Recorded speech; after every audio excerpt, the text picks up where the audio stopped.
Welcome into another episode of Everything is Logistics, a podcast for the thinkers in freight. I am your host, Blythe Brumleve, and I am happy to welcome in Reed Lawful. He is the manager of merchant acquisition and strategy at GEODIS Logistics. And we're going to be talking about the world of e-commerce and fulfillment because a lot of stuff has been going on over the last few years. I don't have to tell any of y'all that. I certainly don't have to tell Reed that, but welcome into the show. Thank you, Blythe. It's a pleasure to be here. Thanks for having me on. Absolutely. Now, the first time we met was back at Manifest, the Future of Logistics, back in late January, early February, and we were surrounded by some very difficult guests that made it very difficult to have a conversation. And of course, I'm talking about the infamous Puppy Lounge, sponsored by GEODIS. I think it's the best sponsorship money can buy, frankly, just because of the amount of people that just gravitate towards this area. For folks who don't know, it's a little lounge area, and you can literally sit on the ground, and they bring in puppies, and they just run all over you and run all around, and they sometimes sleep on you, and it's just a really beautiful experience to get away from all the peopling at the conference. So Reed, that is where we first met. So hopefully, did you take any puppies home that day? Oh gosh, I certainly wanted to. I don't know how my sheepadoodle at home would have felt about that, but yes, it was a pleasant distraction during the trade show, and certainly is a fan favorite. So kudos to the marketing group and everybody that got that together. It's always a blast getting to see puppies wherever you are. So. And we had to do it. So you were kind enough to accept my interview to say, hey, can you sit on the ground with me and do this quick 1 minute logistics interview? And you had to answer a bunch of questions with the puppies all around us. Was that a challenging conversation to have? I barely remember what we talked about, honestly. Oh, I couldn't tell you a single thing that I said. A lot of focus on the puppies, but hey, I mean, again, any time that you have, precious, adorable puppies around you is going to be a good time. So, yeah, I couldn't tell you anything that we talked about. So excited to kind of pick up the conversation here today. Right. Yeah, that so for folks who are just listening, I will link to that video in the show notes so you can see exactly what we are talking about and the challenge that was in front of us with even trying to pretend like we were listening to each other. So that's why we're having the more formal discussion today. So Reed, back to I guess sort of the business at hand. For folks who may not be familiar with GEODIS, with the e-logistics brand, with you yourself, can you kind of give us a background of your transportation logistics experience? Maybe you had that before GEODIS, before you joined the team. Give us a sense of your background and then how you eventually joined the team over at GEODIS. Yeah, absolutely, Blythe. So, I actually, I'm a child of logistics. My father was a lifelong industry um, Geodian and Osborne Hesse Logistics before that, and so this industry has been a part of my life basically since I was born. So, where my career started was actually working in the warehouse during summers and winters in between semesters, both in high school and in college. So, I learned a lot about the actual day-to-day operations, got to meet with really the life force of logistics, which is the actual employees on the floor who are doing the day-to-day operations. So started there, really throughout 2012 into 2016. So got a lot of experience operating an electric pallet jack, stacking pallets, the whole nine yards. So my actual corporate career started here with GEODIS back in February of 2020, which actually Whew. coincides with another event where I was actually working on our international freight forwarding team. So managing imports, exports into and out of the United States, customs clearance. So really learned a lot about that side of the business for about a year and a half when I actually moved over to our warehousing side of the business in our contract logistics department. So was there for a couple of months, and then the opportunity arose for me to come over and join the GEODIS logistics team. So I've been on this team managing our merchant acquisition activities for about 2 years now. So all in all, roughly around 3.5 years of experience in the corporate world here at GEODIS, located here in Brentwood, Tennessee. So that's really the extent of my logistics experience and just a little bit more about GEODIS as a whole. So, GEODIS is actually a French based company headquartered in Paris, France. So, we actually have offices all over the world. And our America's headquarters is here in Brentwood, Tennessee, where I'm located. So as a part of that, GEODIS has been around for over 100 years. Is actually, a part of the French government, and you know, like I mentioned, stations all over the world. So it's a massive company. Um, but we really do have the small feel, and we're really not that widely known out in the market, but we are a massive player in the market. So from that standpoint, GEODIS offers anything from, like I mentioned, freight forwarding business to warehousing, transportation management, really full supply chain optimization across the board. So that's really GEODIS in a nutshell. But what I manage and the team that I'm on is called eLogistics. So eLogistics is actually a newer product to GEODIS that is focused mainly on e-commerce fulfillment and final mile delivery. So with all of the growth, and I'm sure that we'll talk about it more here later on about how much e-commerce has exploded. This is something that GEODIS certainly wanted to make sure we were offering to our clients. So um, heavily focused on digitally centered brands, whether it's a small emerging brand all the way up to some of your largest enterprise businesses that you see here in the world. That's really what we're focusing on right now in eLogistics. So you really have like a plethora of experience within the logistics space. Like it's one of those, like it grabbed you early on and it never let you go. Absolutely. Yes. And I've been very fortunate to kind of bounce around to different teams here in GEODIS and learn as much as I can about the business, which has ultimately helped me, work with our clients and help them understand, where they can continue to improve in their current processes, and also just give them a little bit of insight um, into the different channels that we can offer them. So it's been a blast. And I would imagine that joining the international fulfillment department, is that, I think that's what you said, for in February of 2020, was a real crash course in a lot of different aspects in just global logistics. Is that a safe assumption? Yes, it sure is. I always, bring it up and joke around. I was actually having a conversation with my manager at the time because, coming into a new role and being international, I started to do my research about, what countries we were going to be working through. We have departments that are actually located in other countries, so we were having to communicate across time zones into really locations all over the world. And so, as a part of that, and obviously, with a majority of shipments coming into the U.S. from China, that is where a lot of my study focused. So I would joke around with, not joke around, but lean over to my manager and say, "Hey, there's some kind of virus that's out there. Should we be worried about this?" And he said, "No, get back to work. Don't worry about it." So now we can sit back and kind of laugh about it. But yes, it was a very interesting time for me. Um, in navigating my clients during that time and all of the disruption that happened during the beginning of the pandemic. But I'm sure that experience on the international level set you up perfectly for helping a lot of e-commerce brands in the United States. Oh, absolutely. And dealing with the international piece is really just a small sector of the entirety of supply chains. Hmm. So learning the front end, and we always hear first mile, middle mile, final mile. So the first mile, in my opinion, is how are we going to get this product from the manufacturer to the states into our facilities. So having that knowledge before I came into the actual fulfillment operation was extremely beneficial, both for my teammates as well as the clients that I work with every single day. And so now that it's been, sort of a few years since that, initial craziness, it's almost like a different kind of crazy now. Do you feel like we have settled into that new normal now when it comes to e-commerce?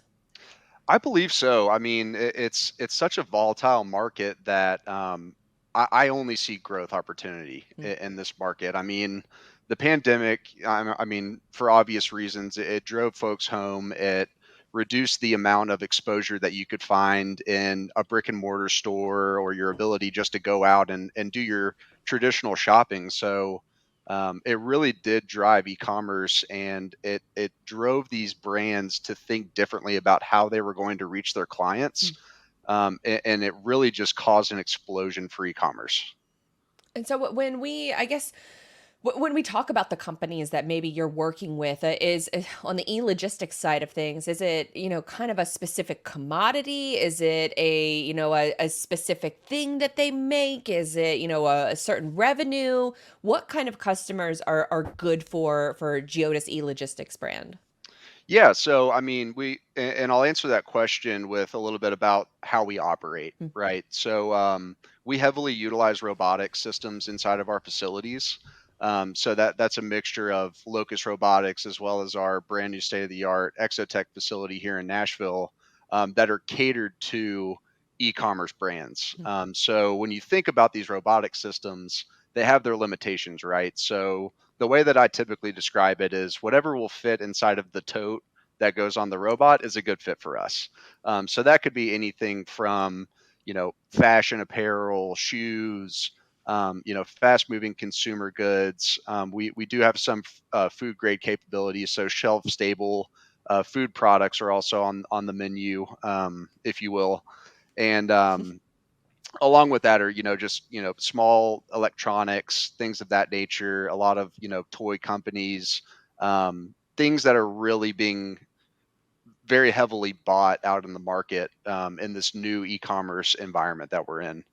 um, That's interesting. I didn't even think about it from the lens of whatever can fit into the robotics, sort of, I guess, yeah, box is exactly probably the phrase I'm looking for. I didn't even think about it from that lens because there were actually at the same Manifest conference, there were a lot of robotics companies there that were showing like sort of the advanced, pick and pack and sorting and almost treating robots as like a helper, like a one that won't, sort of yell at you. That's just one that shows up, every day and doesn't leave you hanging. Is that kind of an accurate estimate of the robotics relationship? Yeah, absolutely. And so we have a combination. So like you mentioned, we do have what we call pick assisters. So when you think about a traditional, warehouse operation where you have employees that are snaking up and down the aisles to go to each location where they need to pick the product, we can eliminate the time that it takes a picker to do that by utilizing the robots to be the ones that are actually doing that maneuver, and then segmenting out aisles versus orders, for our employees. And so, this is a huge initiative for Geodis as a whole. We love our robotic partners that we have out there. The two that I mentioned are just the ones that we utilize in e-logistics, but Hmm. there are many, many others that we utilize outside of e-logistics.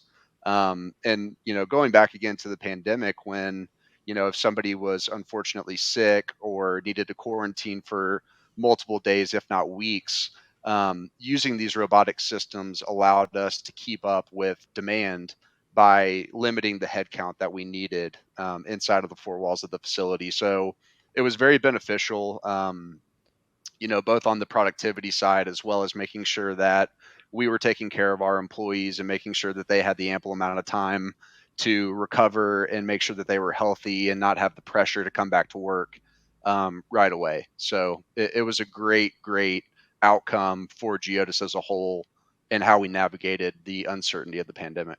And I'm sure that, being a former warehouse worker yourself, like you probably look at a lot of these robots and it's like, dang, I wish I would have had these when I was here.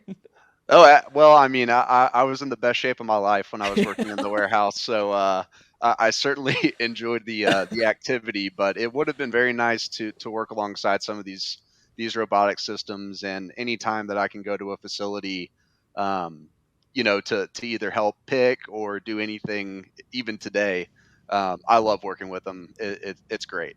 That's awesome. Yeah, it's I've never actually taken a tour of a warehouse before. It's on my checklist of things to do, but it is one of those things that I see the videos and I'm just astounded by. You go to conferences and you see them kind of little in action, but then you see the videos of just the grand scope of the square footage that these robots are tackling. And I'm a fan of robotics. I'm a fan of sort of AI. I know that's a little bit of there's a lot of debate around the two of those things and how it's replacing human jobs, but I think it just helps, between robotics and sort of AI, it really helps the humans in general get more better work done, if that makes sense. Yeah, absolutely. And it's a great point that you bring up, Blythe. And, one of the huge benefits to this and how it really helps our employees is that it's very easy to train people on to work alongside with these robotic systems. So, the path of resistance to get into an actual operation is much lower these days because it takes a lot less time to train and get people started up. So from that standpoint, we've seen a lot of retention with our employees Hmm. because it's just plain out enjoyable to work alongside these robotic systems. So we've definitely seen both sides of it.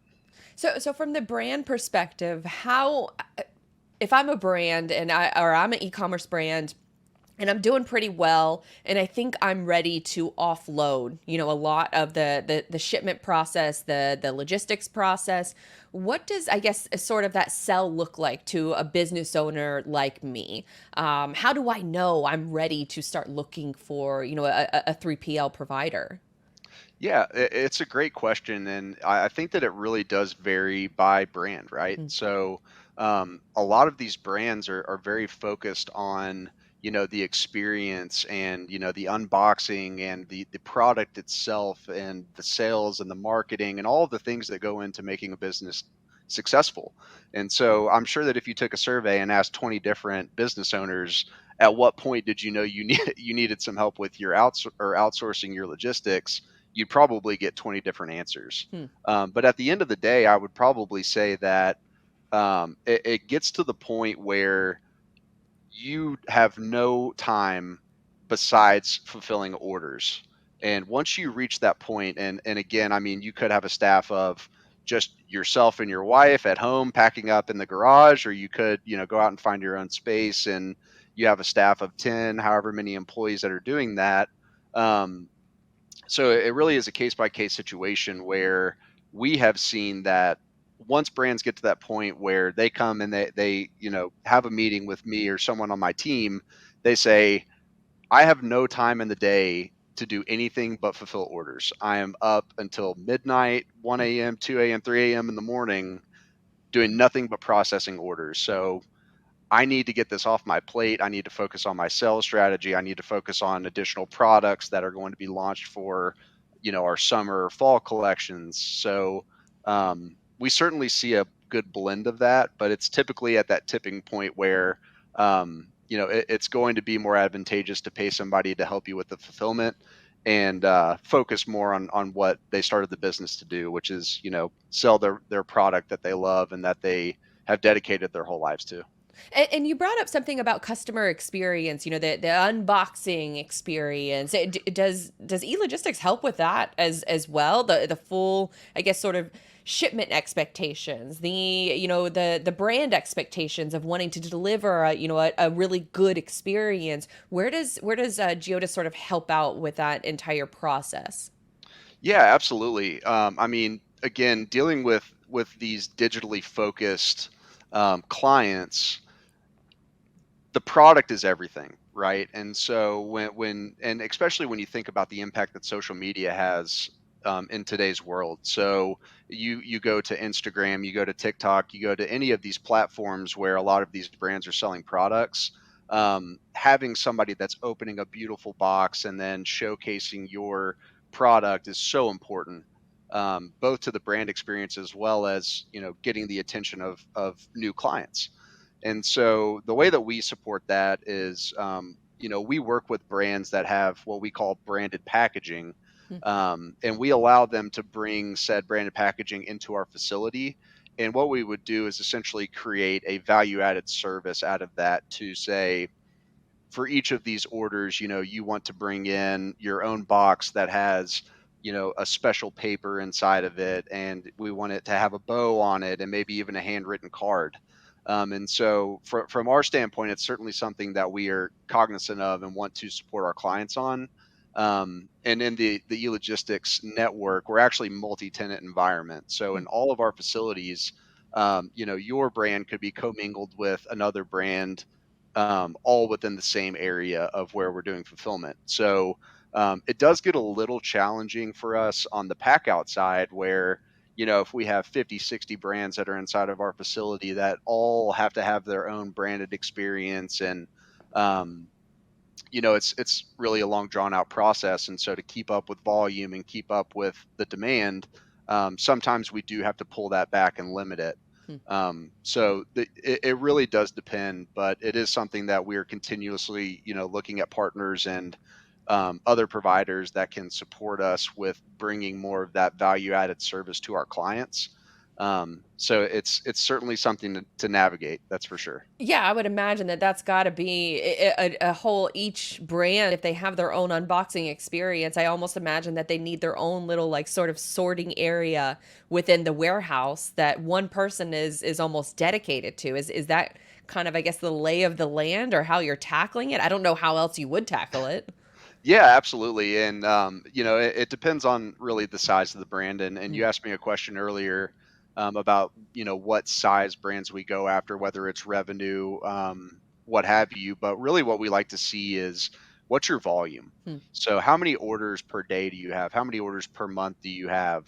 And that really can dictate how we have the facility set up. And that's one of the great things about e-logistics is, we are a part of the GEODIS network, and so we have the excellence of operation behind us for over 80 years here in the United States, as well as all of the backing that we do all day long in our core business unit. So, from an operations standpoint, that's certainly something that we have an edge on. But you're right. I mean, when you have that many brands and they all are requiring their own special needs, that's really something that we try to navigate, and it's honestly something that we are continuously talking about, and how can we continue to expand our pack out areas where, exactly as you alluded to, where maybe we have one designated pack out station for this single brand because they have a lot more intense pack out, Hmm. or branded packaging operation. And it's one of those things too that I imagine that is. So I imagine that you have, sort of the baseline service offerings of e-logistics, and then something like, branded packaging is something that you can add on as needed. It's not necessarily something that all of these brands would want help on. Is that a safe assumption? Yeah, absolutely. And so we actually have our own supplies on hand. Hmm. So even for, if you're a startup brand and you're still in discovery mode of, do I really want to go and invest in branded packaging? Is it really that important for the Hmm. client experience? We have those offerings as well, which is, typically what we like to see because, a huge part of this industry as well, and in today's world is, eco-friendly, sustainability, the whole nine yards. And so all of the products that we use are eco-friendly. We were very conscientious about our impact on the environment. It's a huge initiative, all the way from our CEO in Paris down to every single operation that we have around the world. So from that standpoint, we have these offerings for our clients. So um, if you're not going through down that path of branded packaging, we have you covered there. And so, as you mentioned, sort of the whole Geodis ecosystem. So, if I'm, going back to, my I guess jewelry business that is taking off. If I want to then hire e-logistics, it's not just packaging that you guys are handling and fulfillment, but you guys are also offering that first mile delivery and that last mile delivery. So how does that, I guess, all play into me, the brand? Am I using your software to book trucks, or are you guys just handling all of it and I don't even have to think about it? Yeah, so it's a great question. So we really do see ourselves as an end-to-end provider. Hmm. So everything that I was talking about on the freight forwarding side, all the way to getting the product to your Hmm. customer. So from that standpoint, we are the logistics experts, and this kind of goes back to the conversation we were having earlier about when does a brand really know that they need to reach out to a 3PL? Well, I mean, it ultimately comes down to how much time do you want to dedicate to your logistics operation versus what you're great at and growing your brand and making sure that your clients are happy, right? And so from that standpoint, we want to make sure that the services that we provide take all of that off of your plate. So all the way from and a lot of this will still come back to the brand as far as communicating with the manufacturer wherever that may be and making sure that you're planning your inventory, your source of materials. Everything is still going to fall onto the brand from that perspective. Being a third party logistics company, what we really strive to do is take that fulfillment piece off of your plate.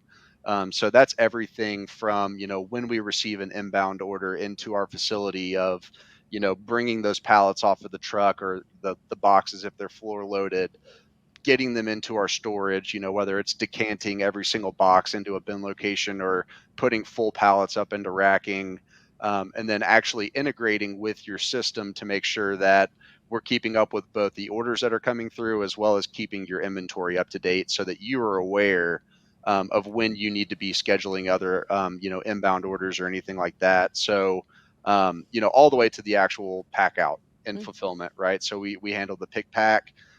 We will pack it out, and we will actually utilize our network of transportation carriers to book those orders for you through a rate shopping logic. So we offer different service levels to our clients. So let's say that for your jewelry business, people who are going to be coming onto your website are expecting excellent service because they're very expensive and beautiful pieces. They are. So Okay. there you go. And so, and so, maybe you're getting it for your wife's birthday or your daughter or your aunt, your mom, and you need it for, you need it there in 2 days or the next day, or aren't really too concerned about it because, unlike me, you're really planning in advance, and their birthday isn't for a month. So we like to provide those options where you as the consumer can pass along that option to your client, Hmm. to make sure that you're giving them the service level that is the most desired for them. And so to really round out the answer to this, we want to take as much off of the brand's plate, excuse me, as we can to make sure that they, and working with a 3PL is expensive, right? Mhm. So we want to make sure that the service that we are providing is something that is going to help them retain that time that they were missing having to manage it on their own. And so you had mentioned, things like giving you an alert to when you're supposed to order more product and things like that. So, going back to my jewelry business example, if I've offloaded all of my shipping and fulfillment to you guys, what does, I guess, my relationship and experience look like working with e-logistics? Is it, I just log into a dashboard, I see how things are going, and then I order more product on my end, and I never really have to talk to you guys? Or how does that relationship work after I've offloaded all? Or how does, I guess, my workday look working with you guys after I've offloaded all of the shipping and fulfillment needs? Yeah, absolutely. Great question.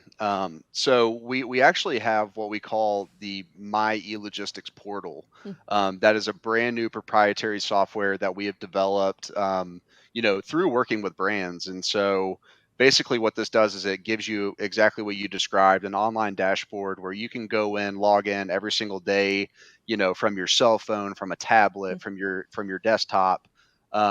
Wherever you can get internet service, you can gain access to your information. And so as a part of that, we'll give you visibility to, a customizable dashboard that you can log into every single day to see, how your inventory looks or how your orders look, or, how many new clients did I have this week, things of that nature. But it also goes very in depth into your orders, your inventory, returns that you may have, inbound POs, as well as billing. So all of those things are readily available at your fingertips wherever you can get a Wi-Fi connection. So that's really the day to day and how we allow clients to really work on their own. Um, But aside from that, we also have customer service representatives in each of our facilities, that are actually boots on the ground that can answer, quick questions if you have an inventory dispute, or Hmm. you have an order that we need to go check on. So we have people who are actually on the floor, able to give you a very quick response. And then Not kind of robots. I'm not kidding. robots. Well, we do utilize some of those systems where, if it's, and the beautiful thing of the portal is this has taken away a lot of the human interaction that we Hmm. really, desire. Like, I'm the type of person where whenever I get on the phone and a robot starts talking to me, I'm pounding zero, like, Right. no, operator, Immediately. yes, yes, get Customer service. customer service, please. So we do also have that available. So we utilize different functions like Zendesk, where Mm. you can go in at any time and type in a question if it's not super urgent, and then somebody will get back to you as quick as they can. Um, but then again, going back to an earlier comment that you made, Blythe, is we also have a service offering for dedicated account management. Hmm. So if you're an established brand that hey, I have my own systems in place, I have people on staff that manage this day in and day out, all I need is the data. Hmm. The customer portals are going to be perfect for you. um, but if you have an emerging brand that's just coming out and they need a lot of hand holding and they want to be very interactive with us as they go through the process, it is kind of a modular approach to say this isn't our standard offering, but if you need this, we can offer it for you. And so we'll actually go out and staff an account manager for you that will be solely dedicated to your account to be your main representative, throughout your entire time with us. And then you had mentioned something about reverse logistics, and I imagine that that's got to be, such an incredible challenge for a lot of brands. How are you guys, maybe helping to, with that process, or maybe helping to alleviate that from ever happening in the first place? Give us a little, I guess, an idea of the reverse logistics, solutions that you guys may or may not have. Yeah, absolutely, and it's certainly inevitable, especially in the e-commerce Hmm. world, that returns are going to happen. Hmm. I am not a huge online consumer myself, but my wife certainly is, and so I know that with wedding seasons coming through, you may be looking at dresses, and then sometimes the dress may not fit, or the shoe may not fit, or whatever it may be, and so you're buying options, knowing that hey, it's going to be pretty easy for me to return this back. And so, you know, brands have been facing this as an issue, with this e-commerce boom for a very long time. And so that's why companies that have emerged, one in particular that we partnered with that really help with that experience is Happy Returns. Hmm. Oh, yeah, So yeah, that yeah. Yeah, and so they're one of our partnered return solutions that we have integrated with, to assist our clients with how they can manage their returns to get it back into our facility, in a timely manner, but also in a manner that allows us as the 3PL to see what are we receiving and what was the rejection reason, Hmm. or the return reason rather, so that when we receive that product, we know this was returned because it's the wrong size. So we know that we just need to get it, you know, either cleaned up if that's something that we need to do, or just right back into inventory if it never came out of the box. So having partners like that really help us as the 3PL in managing that. But from a brand perspective, I mean, having a 3PL that has, the experience and partners like that is certainly the best path forward. Knowing that you have an expert in returns, because especially in the apparel business, it is inevitably going to be a very large portion of your operation. So, from that standpoint, I don't foresee returns going away Right. anytime soon. Potentially even growing, Hmm. as the e-commerce market continues to expand, and as more and more brands come into this environment. It's certainly going to be a very large piece of the operation, and it's something that a lot of brands really don't give a lot of thought to, because going back to the thought process of a business owner, they love their product, they have faith in it, it's their baby in essence, Hmm. and so why would anybody want to return it? So it's certainly something that we have to navigate, but having really good partners and a really good process in place inside of the four walls of your 3PL is key to having a successful return program. I think so too, because if something is I think it's almost like a fine line, I guess, as a business owner that you have to walk, where you don't want people returning things, but if they are returning them, if you make that process super simple and super easy, then they're going to come back and shop with you again. At least that's my own sort of anecdotal experience anyways, that I will go back to a brand if they make the return process simple. Oh, absolutely. And that's one of the great things about Happy Returns as well.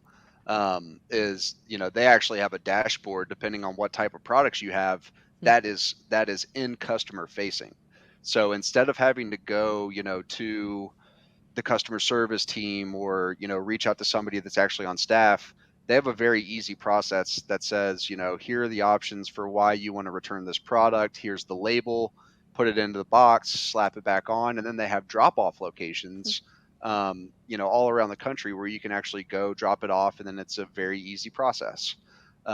So aside from that, there are tons and tons of companies that I'm sure we saw many of them at Manifest and the other trade shows that we go to, that are really capitalizing on this market and making returns easier, just knowing that it is going to be an inevitable part of the business moving forward. So making it easier for the end consumer, exactly like you said, is really going to be important for the brands and how they retain their clients. And so when, speaking of, I guess things that maybe business owners aren't thinking about just yet, because I think return logistics is something that you probably don't even deal with until it becomes, too much of a problem for you to deal with it. But in the coming months, I mean, we're recording this in early April. We have some summer holidays. We, of course, have the big shopping season. How early is it, or how early is too early to plan for Christmas? Oh goodness. Well, I mean, and in the logistics industry, it's peak. So depending on what the brand is, you may have your certain peak period. So like if you're a swimsuit company, you're in peak right now. Oh, true. Yeah. So, This but is their really, Christmas. exactly, exactly. And so, as early as possible is what I would say. But and really the thing is, and working in such a large organization, we have very, very much experience dealing with peaks in very different industries and verticals. So, I mean, some of the largest brands that you can think of in the world, we've worked with during peak season. And so, there's forecasting, there is labor planning, there's, the peaks and valleys, and is why it's called peak, is because when you think about your sales during the year, if it's kind of a straight line for most of the year, and then Black Friday, Christmas is coming up, and then it's like boom through the roof, um, that causes a lot of stress and pressure on the operation. So having an experienced partner will certainly help with that. So a client like, or a company like GEODIS that has decades and decades of experience dealing with this type of operation, can certainly assist you through the planning for peak. So, whether it is actually working with us in forecasting and seeing what your sales projections are over a 3-year period, just to say, hey, we've seen a 5% increase year over year. What are your sales looking like this year? Are you Hmm. still expecting the normal 5%, or are you launching a new product that may cause it to go 10 or 12 or 15x? So I would say, I mean, a lot of these companies, have a lot of dedicated people to making sure that they understand exactly what their sales volume is going to look like. I mean, the revenue that you generate from sales is the lifeblood of any company. And so from that perspective, I think that starting very early on in the year is very smart and advantageous, especially if you're a heavy winter holiday, um, peak, if you will. And I imagine too, it's helpful for a lot of these brands that may not be there. They might be so used to just in the trenches, day to day stuff, that they might not be thinking this far in advance. That they, especially given the current supply chain crunches across the globe, that they might need to order some of those products for the holiday demand, several months in advance just to be safe. How do you, I guess, maybe protect against over inventory, or Is that kind of a good thing maybe for a lot of businesses to have that inventory at least on hand?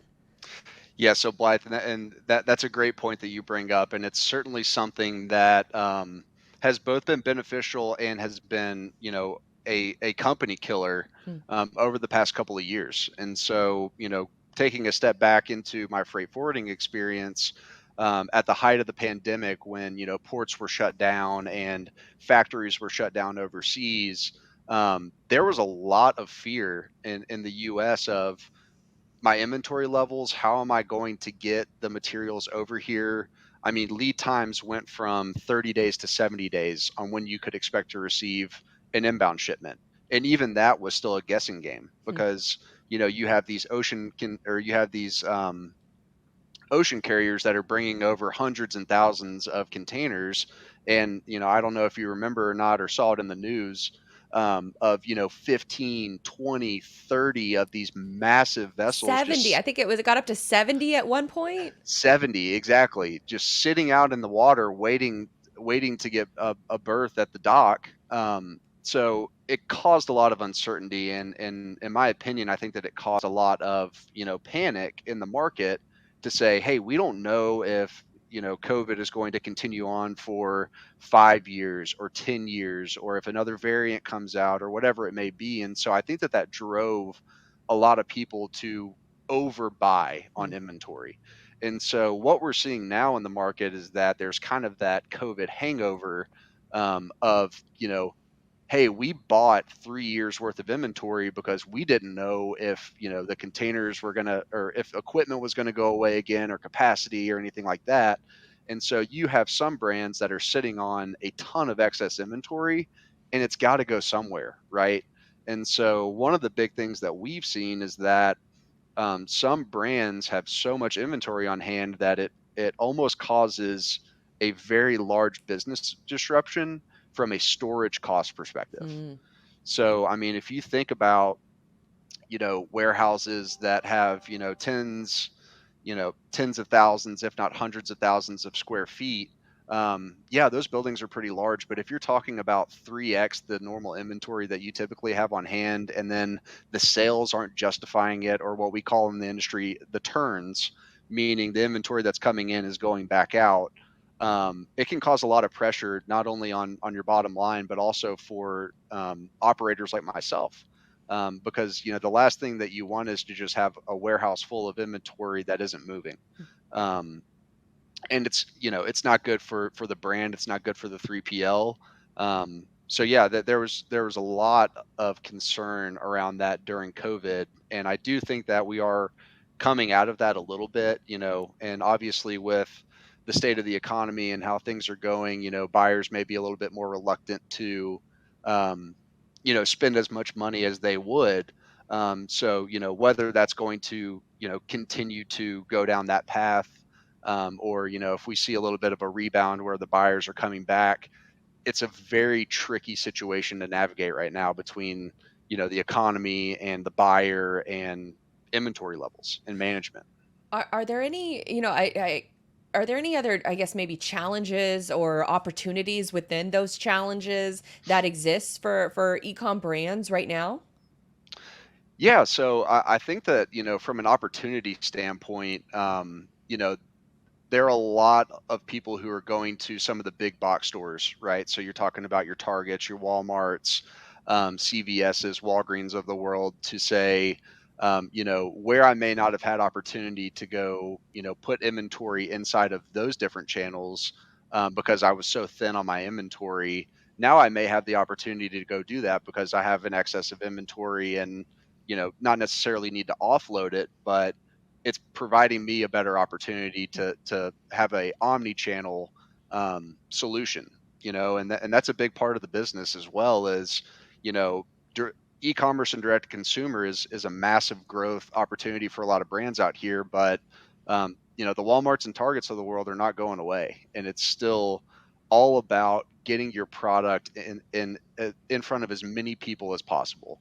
And so, in e-logistics, we offer a lot of benefit for direct to consumer but we also offer some business to business and Amazon work and things of that nature. Hmm. So being able to be um, flexible in that nature has been critical for us and how we can support these brands and the opportunities that arises for them.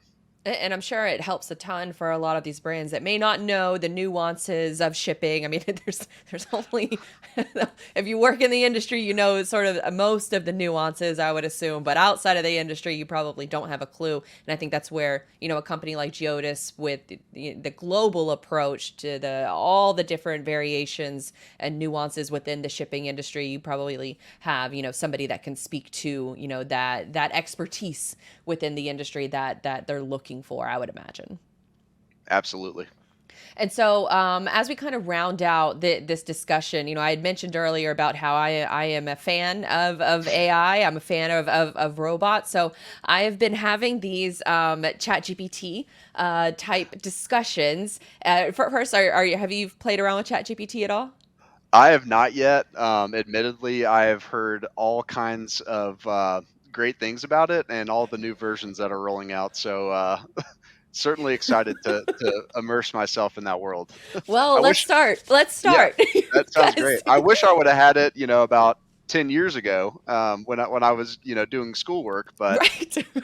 Well, I had so you are the third person, the third interview that I have had. So I had Ann Rinke, she's the president and CEO of the TIA, Transportation Intermediaries Association, and Aaron Van Zeelander from Schneider. So I had ChatGPT write a bio, sort of fast facts on them to see how accurate it was. For Schneider, it was probably 95% right. For TIA, it was probably 95% wrong. So since you are the third person, I thought I would, kind of play this game, ChatGPT fact or foe with you as well, if you're open to it. I'm kind of putting you on the spot here. no, absolutely. I would love to be the tiebreaker. Okay, so we have 5 facts that ChatGPT gave us about you and GEODIS, and you're going to tell us which one is right and which one is wrong. So the first one, Reed Lawfell. Did I say your last name right? Lawfell? Luffle. Yes. Luffle. Yes. Reed Lawful. I still said that wrong. Lead Lawful. You got it. Lead. I get Jesus. it all the time. What I typically say is like a ruffle potato chip, but instead of the R, do an L. Oh, okay, perfect. All right. Well, it says that you are the first one is you're the manager of merchant acquisition and strategy at GEODIS E-Logistics, where he oversees the development and implementation of strategies to help e-commerce businesses optimize their logistics operations and improve the overall customer experience. Is that one a thumbs up or a thumbs down? That's a big thumb. That's a 2 thumbs up. That one, I think they definitely hit the nail on the head with that one. And then it says you have extensive, not extreme, extensive experience in the logistics industry with a background in sales, marketing, and operations management. Prior to joining GEODIS E-Logistics, he worked for companies such as UPS and DHL. Thumbs That's down. that's a big thumbs down. And it No, says, all I'm right, well, Geodis to the core. so one and one. All right, number 3, one of your key areas of expertise is in e-commerce logistics, and he has written and spoken extensively on the topic. He has shared insights on trends, challenges, and best practices for e-commerce logistics at industry events and conferences, which sounds right. Yeah, I mean, absolutely. you're here on this podcast sharing your expertise, so here we go. Here we are. It says, under your leadership, GEODIS E-Logistics has implemented a range of innovative solutions and technologies to streamline e-commerce logistics and improve the overall customer experience. These include parcel lockers, urban micro fulfillment centers, and same-day or next-day delivery services.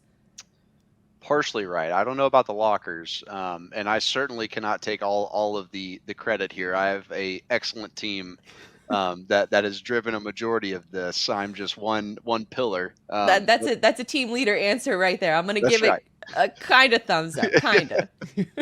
And then in the last one, it says you're committed to sustainability and reducing the environmental impact of logistics operations. GEODIS E-Logistics has implemented a range of initiatives to reduce its carbon footprint, including using renewable resources, optimizing transport routes to minimize emissions, and recycling packaging materials. Absolutely.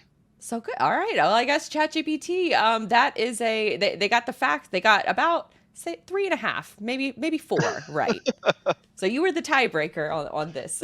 Perfect. Hey, I just hope it doesn't, come for my job or anything. That's been some of the rumors I've been hearing. Oh geez, I hope not. I see it as almost a tool in your arsenal belt. That's how I see it. There will be some jobs I think that are going to be heavily impacted. A lot of marketing agencies I think are going to be experiencing this over the next year, but I think if you use it to your advantage, then you'll be well ahead of the curve, and you might actually earn some more business because you're able to produce more work at a quicker rate, especially if it's, improving a lot of the data sets that it has. Just probably needs to work a little bit more on the TIA bio instead of yours. Yours was pretty good. Schneider's was pretty. It was like 95% correct. I'm gonna give yours like a 90% correct. That's fair. That's fair. Well, hey, and Blythe, if you're offering free Chat GPT training, let me know. I'm ready to sign up. Yeah, I gotcha. Because I'm working on something right now. I've been asking, a lot of people in freight, how are you using AI? Because I'm just, fascinated by it. Is GEODIS using, I would imagine that with the data set that GEODIS has, they're at least probably looking at implementing some of these solutions. Yeah, I believe so. I'm by no means the technical rep here, but I've certainly had many conversations with some of my colleagues around how we can start to utilize this. So it is becoming just like e-commerce. It is continuing to grow in the market, and I think it's here to stay. So Yeah, we it's shall see. definitely it's impacted a lot of my own workflows, just speaking anecdotally, but it has helped a ton.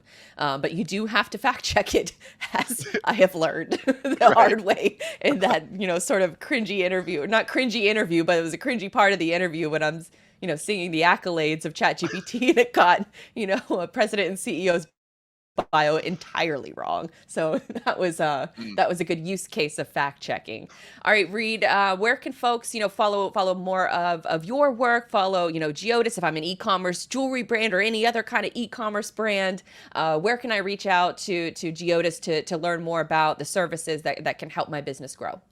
Yeah, so I'm actually on LinkedIn, so it's Reed Luffel, ReedLoeffel. And then you can go to our website, which I also wanted to mention here, Blythe. We just redid and relaunched our website, so Nice. it's fully up to speed. It had been a couple of years since we did it, so there's some really cool video around our Exotech system that we have here in Nashville. And as well as a plethora of things that you can find on there, including our pricing, our terms and conditions. There are a couple of blog posts that are on there. Um, so yeah, it's super awesome. A lot of hard work went into it. I'm very appreciative of the team. And that link is elogistics. That's ELOGISTICS dot geodis.com.